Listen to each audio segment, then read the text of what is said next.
This summer, we went to Africa. We had the opportunity to travel to Malawi to build the foundations of a primary school with Build On and Embrace African Culture. Prior to our trip to Malawi, we did research on the country and found that media portrays African countries in negative ways. Social media can play a big part on how people view different parts of the world, but they can't always be trusted. False information is uncontrollable, and people are to believe what is portrayed on the media without actually knowing what is true. When some picture Africa, they tend to think of a continent plagued with poverty and corruption, or a barren wasteland filled with starving citizens. Much of Western media coverage surrounding Africa tends to focus on negative attributes or problems. Despite the existence of modern life and development cities with running water and electricity in Africa, stories that depict a continent in ruins all run in favor of those involving solutions or uplifting articles that depict Africa's citizens in a positive light. Do you think the Constitution protects intentionally false statements? Sir, we are trying to provide a platform for authenticity. I'm with you. If we could just, I assume you're a lawyer. I know your colleague to my right, your left, is a former AUSA, and I appreciate your service there. I assume all of you are lawyers, or you wouldn't have the jobs that you have. So is it constitutionally protected to utter an intentionally false statement?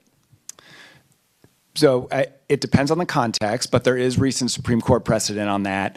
On Facebook, on which side, that it is or is not? That it is in most cases protected. However, on Facebook, our job is not to decide whether content is true or false. We do recognize that false news is a real challenge. President Trump has relentlessly attacked NBC, CBS, ABC, CNN, the New York Times, and the Washington Post. He called these established and esteemed news outlets fake news. He even called them the enemy of the people.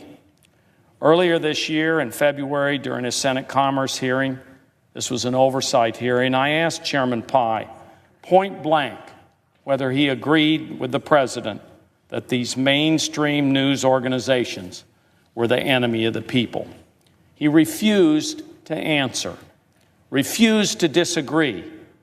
Senator Tom Odell states that Donald Trump has continuously attacked major news reporting companies such as NBC, CBS, ABC, CNN, the New York Times, and the Washington Post, saying that fake news is being reported on their behalf, which harms people and their views on the world. Many countries such as Nigeria, Botswana, Ghana, and Kenya have been prospering recently. Kenya's economy is predicted to grow by 6% annually over the next year, with a projection of almost 5%. Africa's poverty rate has been falling steadily for the past several years. Despite this, United States magazines and newspapers ran around 245 stories focusing on Africa's poverty and only 5 stories on its economic growth. Upon arrival, we were received with a welcoming ceremony. There were many smiles and loads of excitement. We got to meet the amazing people of the Chingala village. We danced and had a great time.